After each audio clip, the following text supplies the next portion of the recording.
BSc nursing या JNM complete करने के बाद क्या बनोगे, पता है थोड़ा बहुत? तो बेटा जी आप बनोगे नर्सिंग ऑफिसर। अब सवाल होता है कि नर्सिंग ऑफिसर है क्या? ये एक रजिस्टर्ड नर्स प्रोफेशनल है जो कि सेंट्रल गवर्नमेंट या फिर स्टेट गवर्नमेंट दोनों में ही अपॉइंट होते हैं एंड पेशेंट्स को केयर प्रोवाइड करते हैं। देन बात आती है कि रोल्स क्या क्या रहते हैं। तो सबसे प्राइमरी रिस्पॉन्सिबिलिटी इस प्रोफेशन की है ऑब्वियसली पेशेंट सेंटर्ड अप्रोच हमारी होनी चाहिए। पेशेंट को आप केयर प्रोवाइड करोगे, जितने भी डेली प्रोसीजर्स हैं उनके अंदर आप असिस्ट करते हैं। मेडिसिन एडमिनिस्ट्रेशन हो गया, वाइटल साइन चेक हो गए, इमरजेंसी के अंदर एकदम से रिएक्ट करना, पेशेंट को केयर प्रोवाइड करना एंड इन्फेक्शन कंट्रोल जैसे बहुत सारे काम हम करते हैं एंड मैनेजमेंट और एडमिनिस्ट्रेशन भी। इसके अलावा फिजिशियन या फिर सर्जन के जो भी इंस्ट्रक्शंस रहते हैं वो भी आप क्लियरली फॉलो करते हैं एंड उसके अलावा आप एडवोकेसी भी कर सकते हैं। अगर वो कुछ गलत इंस्ट्रक्शन दे रहे हैं तो उसको भी आप काउंटर एक्ट कर सकते हैं एंड पेशेंट के लिए वर्क कर सकते हैं। अब बात आती है कि एलिजिबल कौन सा है, तो वो तो मैंने तुम्हें शुरू में ही बता दिया। या तो आपने बीएससी नर्सिंग की है, या फिर आपने जीएनएम करके पोस्ट बेसिक किया है, या फिर आपके पास एक्सपीरियंस है, तो ऑब्वियसली आप सभी इस पोस्ट के लिए एलिजिबल हैं। अब एक बात आती है कि चलो मैं बन गया नर्सिंग ऑफिसर, बनूंगा कैसे? तो उसके लिए भी आपको मल्टीपल अपॉर्चुनिटीज हैं आपके पास। एग्जाम्स आपको क्रैक करने हैं, जैसे सेंटर लेवल के एग्जाम्स हैं, सबसे मेन तो नॉर्सेट है, आरआरबी है, ईएसआईसी है, देन आपके स्टेट लेवल में आ गए, DSSS भी है आपके पास, और हर एक स्टेट के अलग से एग्जाम्स होते हैं, यूपीपीएससी फॉर एग्जाम्पल, एमपीपीएससी या फिर सीएचओ। ये बहुत सारी अपॉर्चुनिटीज आपके पास रहती हैं। बात आती है कि सैलरी कितनी मिलेगी, ये भी तो सवाल है। तो देखो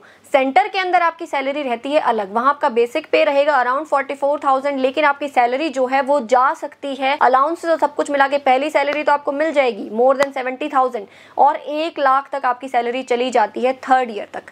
देन बात आती है कि स्टेट के अंदर काम करोगे तो फिर कितनी सैलरी रहती है, तो वहां पर आपकी स्टेट टू स्टेट वेरी कर सकते हैं, लेकिन वो भी 35,000 से 60,000 तक जा सकती है। और अगर तुम्हारा भी ड्रीम है कि मुझे ये कोर्स कंप्लीट करना है अच्छे से और मुझे भी एक नर्सिंग ऑफिसर बनना है, तो वो ड्रीम पूरा करने में मैं जरूर तुम्हारी मदद करूंगी। चैनल को सब्सक्राइब कर लो, टेलीग्राम चैनल ज्वाइन कर लो एंड जितनी भी इंपॉर्टेंट अपडेट्स हैं रिलेटेड टू नर्सिंग ऑफिसर या फिर आपका नर्सिंग कोर्स, वो सारी चीजें तुम्हें यहाँ पर मिल जाएंगी।